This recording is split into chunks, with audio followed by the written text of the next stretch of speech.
Do not put an ad in the paper this month for $200 and then not put another ad in for another 6 months. You must be consistent in your approach. I don't care whether it's digital or print or your referrals or your networking. It's just you've got to go, okay, these are the muscles that I've got to keep working. If I don't use them, I'll lose them.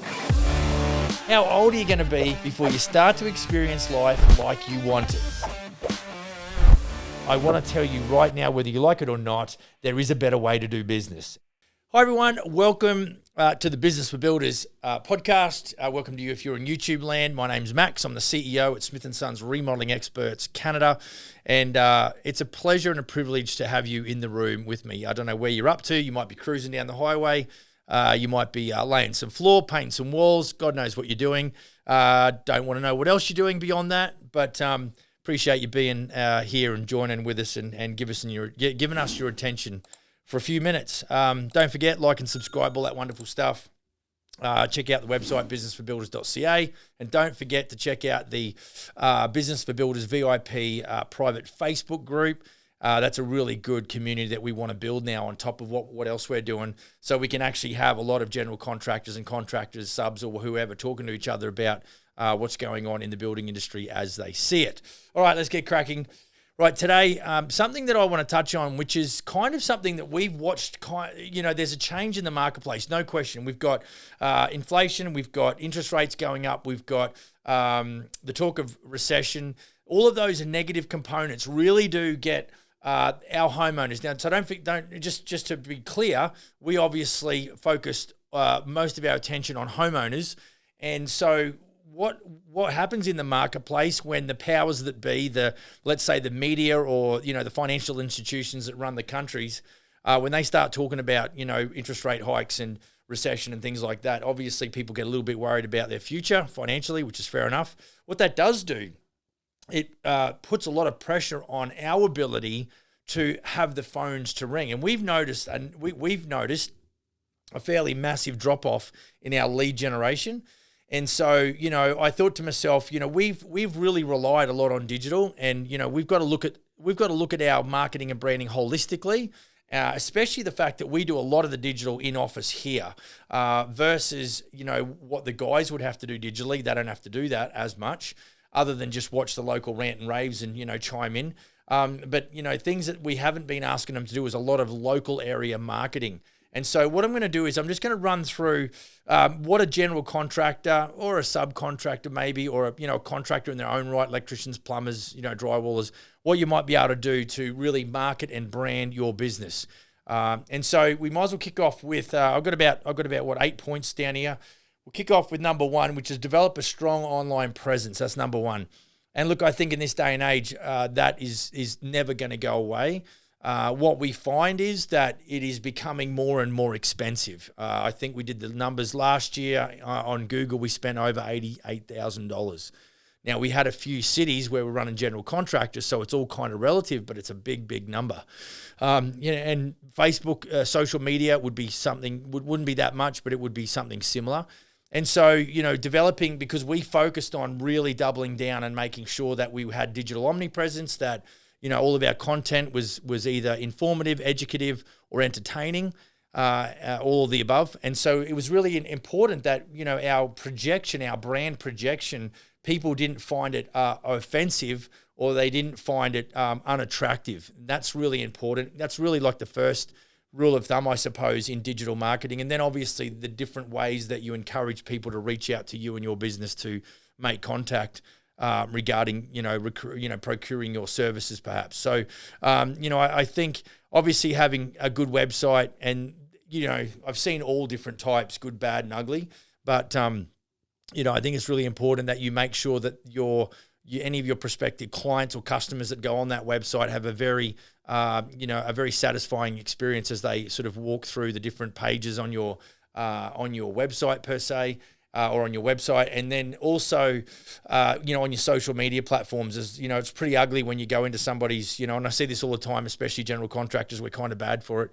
They haven't posted something for a month, and then the time before that it was another month. So it's not somewhere, our customers want to be, our customers want to be entertained, informed, educated, and And I think that goes for not only just organic posts on digital, but it certainly goes for our ads. We're going to have a marketing meeting this afternoon where we're going to talk about the different, ways that we can offer value and the ways that, because when you're using social, it interrupts your flow.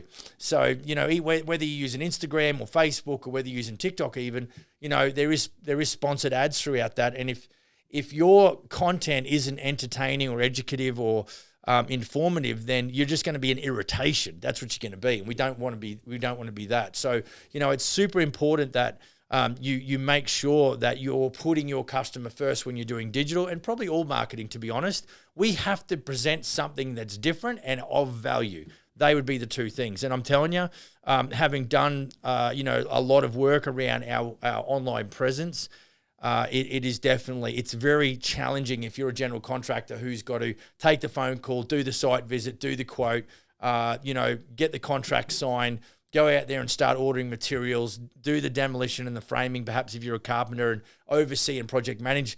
And then hopefully, and that's just one job. And so, look, I get it, and maybe there's guys and girls that says, no, Max, I'm not even into doing digital. And that's a little bit of a perilous kind of attitude. But I understand there's time restrictions and there's budget restrictions, and that has an ultimate impact. But that would be what I would do, is just, you got to have a strong digital presence, up-to-date, informative, educational, that really encourages clients or prospective clients to continue to look around. And a lot of my influence, side note, is from a guy by the name of Gary Vaynerchuk. I mean, he bangs on about marketing and brand awareness and, branding and all this sort of jazz. And so he's had a massive influence on how I've approached, basically where we stand. My belief is that we are a media company first, and then and we just so happen to do renovations and remodeling. So it's I think there's too many guys and girls out there that are really, really good at being a technician and knocking nails into wood, so to speak. And they just don't get the work, and they don't get the recognition as far as from the marketplace, and they certainly don't make the money they should. And so, that's a lot comes down to your ability to get your name out there and be a recognizable force in the industry, which is what Smith & Sons are aiming to be. All right, the second one there is networking and building relationships. I think local, like I often go to, any events that Home Hardware puts on and whatever, I like to just get in a mix of that. And, you're not going to go and shake hands with every person there, but, you got to be talking to someone. I hope that's the whole idea of a networking event. And that is just to sort of get your name out there. I know that, Chamber of Commerce, even the B&I groups. I was just sitting with one of my guys today, and I got introduced, or someone reached out to me and said, hey, do you want to be part of our new B&I group in this location? And I basically declined because we sell franchises to general contractors, and that dynamic within that group doesn't work that well. But in the same town, I just I let one of the guys know, and he's going to reach out. The B&I groups, I know I've got a guy in Nanaimo, good old Joey with the beard. He's a big believer in B&I groups. He thinks, I think he's pulled out close to $500,000 worth of work, which is, I think, the time he's been in it, about $100,000 a year. What's that? No, it's more than that. Half a million. Yeah, just over $100,000 a year, or about $100,000 a year every year. So it definitely pays, to get yourself into position there as far as building relationship and networking. So you want to build the connections in the industry, super important. And what we're talking about, like I just talked about digital and all that kind of stuff, that's money. For me to go to a local event costs me a bit of time, press the flesh, shake some hands, talk to some people, see if you strike a bit of a conversation with someone who's got something in common. And you just don't know where the next, inquiry might come from. We always, we have a saying that, you might say this, I've got, good word of mouth, and I don't disagree. I think a lot of guys, I got guys in the Smith & Sons group that had great word of mouth to the point they wouldn't ask me for any leads. So my whole digital thing, I just diverted that and spent the money elsewhere, because they were so good at going from one job, and then the brother would get recommended, the brother would recommend it to his father, and then he'd end up working. So it was very, very much a reoccurring or self-perpetuating type operation. And so building relationships is super important. So that's point number 2. Point number 3, offer exceptional customer service. Here at Smith & Sons, we strive to deliver construction services at the highest level. And we don't want that to become cliche. We really want that to be, something that's in the forefront of our mind. And of course, when you when you do that, what you're aiming to do as far as giving massive customer service is to turn these just clients into raving fans. And so, it's you've got to go out of your way, I think, a lot of the time, which is a lot of self-sacrifice, to make sure that the clients actually feel looked after. The worst thing I can hear from one of my Smith & Sons clients across my organization is that they feel like their job got moved to the bottom of the list. And that's really super sad, because I know that every one of my general contractors is not intentionally going about business to make that happen. A lot of the time we find ourselves with too many jobs on and not enough manpower to sort of do it. So clients will automatically feel like they're missing out. And so, delivering exceptional services, I was sitting with a landscape buddy of mine, and I talked to him about his year, the year we're in January now, end of January actually. And, I said, when do you kick off? And he's like, well, March 1. And I asked him, how many jobs does he take on at any one time? And he says, Max, I just, a lot of my clients are fairly well-to-do, and I give them undivided attention, and I have barely an overlap between my projects. I run one project at a time, and he finds that groove really works for him. Now, the downside is maybe there's a revenue, there's some revenue targets that he won't hit because it's, he's limiting his output. However, his profit margin percentage would probably be good because the clients really do appreciate that exceptional customer service. And so, if we want our customers to maybe recommend us, then obviously we've got to really make sure that we are delivering construction services, at the highest level. Really we're talking about brand, our reputation, and we talk about, protecting our brand reputation and making sure that we do that through good customer service. Because ultimately, if our clients are not raving fans, usually they're the opposite, which is dangerous. You can do so much work in developing a brand, and the reputation of the brand can be easily soiled because one operator or you maybe just had a bad hair day and lit up on one client, and now all of your hard work goes to the shit heap. And so you just got to be very, very mindful that, someone once said to me, there's a conversation you have with the client face to face, and then there's a conversation you have with your steering wheel on the way back to the office. And you've just got to be very mindful that despite how you feel, for the long game, and I always think about the long game, I make sacrifices up front so that we can still be here in 12 months, and so that in 12 months we can have a high level of, satisfaction in amongst our clients and our customers. So it's a very important and a very powerful marketing tool. Okay, point number 4. So we can partner with local businesses and organizations. So, there's, you might be able to do a bit of a joint venture, with another company. But what I probably am leaning towards is organizations. So we get approached all the time. There's hockey tournaments and things like that. We love to invest in local football teams, BMX clubs, and of course the local hockey team here that plays. And that's a super important part, because we got to make sure that we're giving back. So not only do we hope to get people's attention that they might seek us out and ask for a quote and get us to do projects, but we want to be seen as a company that gives back as well.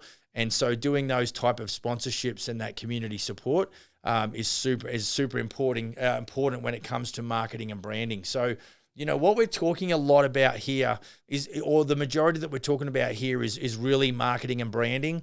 It's not so much, there's not a lot of call to action, but I'm not against that. I think we can give value, and then ask for the business. So, people are going to be inclined to connect with us once they're comfortable.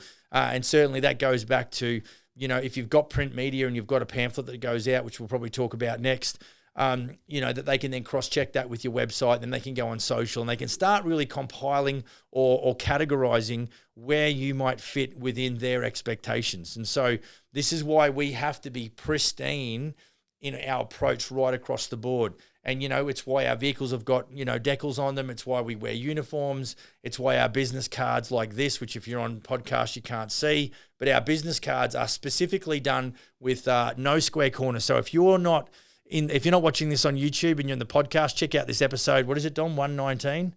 And what we've got is, this is the Smith & Sons business card. Notice it's a smaller profile and it's got rounded edges. That's done specifically because I've not given a card to someone where they haven't gone, wow, that's really different. So we've got to create those kinds of points of difference.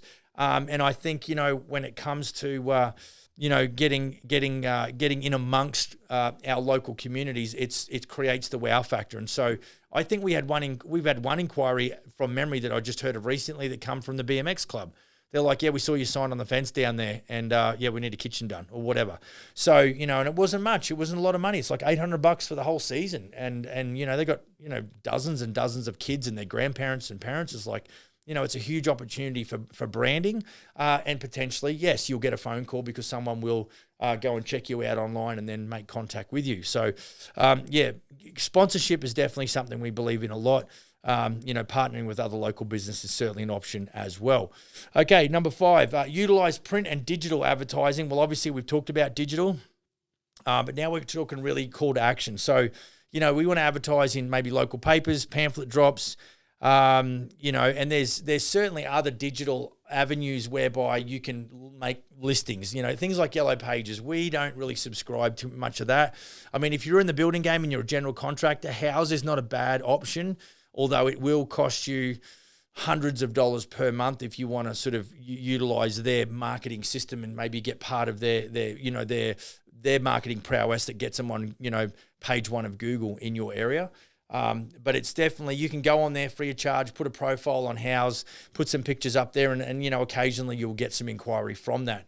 But, it's always a case with digital, it's always a case of you pay to play. And so if you're trying to do stuff organically, it's probably not going to fly for you. You're just not going to get the reach and the activity.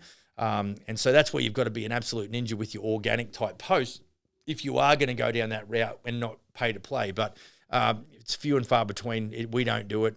We know that we've got to, invest X amount of money in marketing because the level of profit that you make is tied to your ability to market and market well.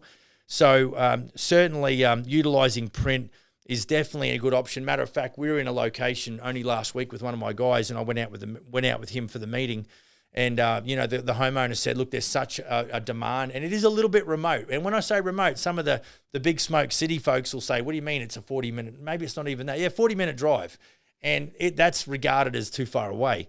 And so what we talked about is actually getting pamphlets or flyers or, those types of letterbox drop type materials going, because it's very, the demand was quite high, and it's very difficult on digital to actually go, right, we're just going to, and it's on the other side of the lake to where we are, and to really market on digital to that, it's too much of a narrow slither. It's just not going to get the exposure. So going back, let's say hand-to-hand combat and walking the streets and putting out brochures, it's super, it's a super interesting way where we go back to where we started. I know 10 years ago, I was putting out, when I had a franchise operation, I was putting out 20,000 of these letterbox pamphlets, and we call them DL brochures or trifile brochures here in Canada. And I was putting out 20,000 of those per month. It was costing me about $1,200, and I would do that month on month because the people want to see repetition. Matter of fact, I'd go and do meetings with clients back in the day, and they would literally open their portfolio of ideas and things, and I'd see 2 or more of my brochures. Like, they would get them and they wouldn't throw one out. They would just keep them. So as I kept delivering them, they would just kind of keep them. And they were pretty decent sort of brochures. So, I don't discount the fact, and they definitely have a usefulness that is better than local media or digital media could, especially if it's a very, let's call it a niche area. Like if there's a specific area. Matter of fact, in conversation with one of my guys this morning, he started to talk about an area that basically develops land. It's just a new housing estate that's been going for a couple of years, been rolling. And he said there's a lot of basements that they build the homes, brand new upstairs main floor, but they've got unfinished basements. So there's an opportunity that I thought, well, we need to target the basement remodeling and go into those suburbs and basically deliver our flyers, our pamphlets. And so that's what it takes to. You got to get a bit creative as well. One of the variables of success I've said before is your creativity. It's like, how do I connect? I guarantee you there's people sitting out there right now in your community that are looking for a general contractor and they don't know about you. And so it's up to you to be able to bridge that gap somehow. And so what is the perfect way to do that? There is none.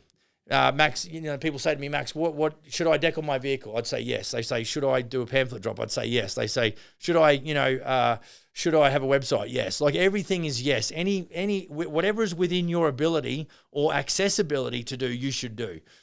Because we talk about omnipresence, we talk about having stuff digitally, and maybe we don't do enough marketing. But now with leads, the lead numbers dropping off significantly, maybe we have to go back into doing some more local stuff just to increase. So, balance the books as such. We've been reliant on digital, and now we've really got to go deep dive into, print media again, just to sort of get traction. So, utilizing print media is definitely one that I'd recommend. And look, in the past, it's just been, sometimes it can be not cost effective. You can seem to get more bang for your buck out of digital. And the upside with digital is you can track it. You can figure out how many people have watched the Facebook video for 3 seconds or 15 seconds, whereas you don't get that out of newspaper ads and pamphlets and things like that. But, sometimes you can just balance up the unknown quantity with the amount of money that you invested to, get leads. But if you said, do I do one or the other? I'd say, look, like us, do what we're going to do. We're going to try and do both. Because I think there's some value in doing that. So now the point number 6 is you can offer promotions. So look, we're not a retail store. There's not a lot of stuff you can do. Even running promotions like giveaways and things like that. What you're trying to do is get people to sign up. I think the whole free. For us, we do a no obligation site visit with a free what we call estimate. And that's essentially, hey, Mr. and Mrs. Homeowner, had a look at your job, great to meet you. That bathroom's going to cost you between $22,000 and $30,000. There's no obligation there. It doesn't cost you anything. We're relying on our historical data and our experience to be able to give the client some indication. And then what we do is, after that, we talk about, giving them a fixed price. Now, if you do cost plus, this won't apply. But for us, we do a fixed price because we believe, and this is sort of like an ongoing promotion. So, we don't do anything to spike sales or spike inquiry, but what we do talk about is where's the value in our ongoing promotion. And that is, we know that humans, including me, don't like blindsides and don't like surprises. And so it's important that, we give people a level of security. But to do that, there's got to be, a little bit of a transaction, if you like. So, my knowledge and experiences were something. So when I go and see clients, I expect that they would respect that and they would reward me by investing that time by, transacting at some level. And if they don't wish to do that, no problems. I just don't work for free. And I know that most of the folks that are watching this would subscribe to not working for free. But yeah, giving value, that's really what we're talking about. So look, the word discount doesn't even come into my vocabulary. Just don't do it. Don't like to try and, hey, if you sign up this week, we'll give you a 10% discount. It's hard enough as it is to make money in the building game. Just do not give out discounts. Find other ways to add value, because if you are giving discounts to win people's business, they're probably either got very little money or they're very price oriented, which means they're going to be very tricky to work for. And so, you're going to whip yourself, a month or so into the project. You're like, why did I ever go ahead with these guys? So discounts is not something I recommend as far as marketing and branding is concerned, or even, to win jobs. But offer promotions, promote to them something that offers value, like fixed price, list of specifications, and a project completion date. And we do that, through the quantity takeoff service or the design and planning service, however you want to, pack it together. And then that gets them to inquire. They're like, okay, I want security, I want peace of mind. I certainly do want job, satisfaction, and the fact that I what I paid for, I get. And so, that's very much, something that we use as an ongoing promotion. Okay, point number 7, seek referrals. This is a bit of a tough one for some guys and girls, and yet, we're so desperate for leads, but, you don't have to wait to the end of the project. And I might have touched on this somewhere else, but you can get halfway, this is how it would go. Halfway through the project, you'd say to them, hey, look, we're having a really good time building this for you. I'm really glad that you're liking what you see so far. I don't suppose you know anybody else that is looking to get a builder to do a renovation, And just leave it at that. You don't have to go and try and be super bullish on that. And then they might say, look, I don't know anybody at the time. And I say, hey, no problem. But if you think of anyone, how about hitting me up? I'd love to meet them. Like, you have to be a little bit of a sales guy. There's no question, or a sales gal. So you can't be hesitant and feeling of insecurity, or you've got to get your confidence up because it's what it takes to win. And if you live within that fear realm, then what you'll be controlled by fear. And I want the acronym. I never get that shit right. The acronym for that is fear is false evidence appearing real. The shit that you're worried about is probably not gonna come to pass anyway. But you just keep yourself in that, confined area and are very fearful about moving out and branching out. And that might come down to going back to where we talked about networking. Shaking a hand and saying g'day, we would say in Australia. It's not hard. And I had to do that all over again because I moved to a brand new town of 40,000 people in a country that I'd only visited once. And so, I had to be very good at networking and building relationships. And there's no perfect sciences either. But, it's about, and then of course, if you get to the end of a client's project, you say, look, we've had a great time building, putting this project together for you. And this might be after you've got the final check and the keys of giving them the keys, or you've, given them the certificate of completion, or whatever the case may be. And you might say, look, we had a great time building it. We're so glad that you love, the finished product. Who else do you know who might be looking for a builder? If they're as good to work for as you are, we would love to meet them and chat about the possibilities. And, really, guys and girls, that's as straightforward as it gets, because I tell you what, you will get no referrals from those situations if you don't ask. But if you do ask, there's a 50-50 chance you'll get a referral, okay? And I'm telling you, customer acquisition cost is cheap as chippies, we'd say. It costs you nothing. It just costs a little bit of effort, a little bit of butterflies and things like that. Someone else said to me once, she said, it's not that what we do on the front line, we don't get butterflies from, we just make those little bastards fly in formation. And so we keep it organized. And so, I think even as a musician, you get up there and there's butterflies, and, you just rely on your natural muscle memory and your vision of why you do what you do and the outcome that you want. And that inspires you and motivates you to really get outside your comfort zone, because this, guys and girls, success lies outside your comfort zone. And my man used to say to me, success is spelled W-O-R-K. So you might have to work at overcoming those insecurities so that you can, get amongst it and really make a difference in your business and in your life. Point number 8, final one. How long have we been going? Yeah, we've been chugging away. This is good. The final one here, number 8, is provide quality workmanship. It blows my mind. I think I said this on last week's podcast. We got guys in here, for starters, they're door knocking, which should be a red flag straight away. And then they ask for ridiculous money. And maybe not ridiculous money, but certainly the upper echelon of hourly rates. And then, of course, 2 weeks later, my guys are saying to us that they're not worth shit. So his workmanship let him down, because our expectation was here based on the money that we were paying him. And really what he delivered was half of that. And that's what we're saying. So you provide quality workmanship. You might be the nicest guy and your clients actually like you as a person, but they look at the work and go, oh my God, he tried his best, which is pretty sad. So I think there's got to be, you've got to look around and you go, okay, I think I do good work, but I need to maybe just get a true assessment and listen to what the marketplace is telling us so we can improve our workmanship level. And if you're already doing high quality workmanship, then you got it going on. So, I think it's essential to building a strong reputation, word of mouth. I think all of the things that I've just outlined, they will tie together, and it certainly will, what I would call a local area marketing strategy that, if implemented consistently, folks, do not put an ad in the paper this month for $200 and then not put another ad in for another 6 months. You must be consistent in your approach. I don't care whether it's digital or print or your referrals or your networking. You've got to go, okay, these are the muscles that I've got to keep working. If I don't use them, I'll lose them. And so all of the time, you've got to figure out, how can I consistently, what are the increments between drinks? Do I go to a networking event once a month? Do I go to, a B&I weekly, or whatever the case may be? And do I do a ring around of past clients even?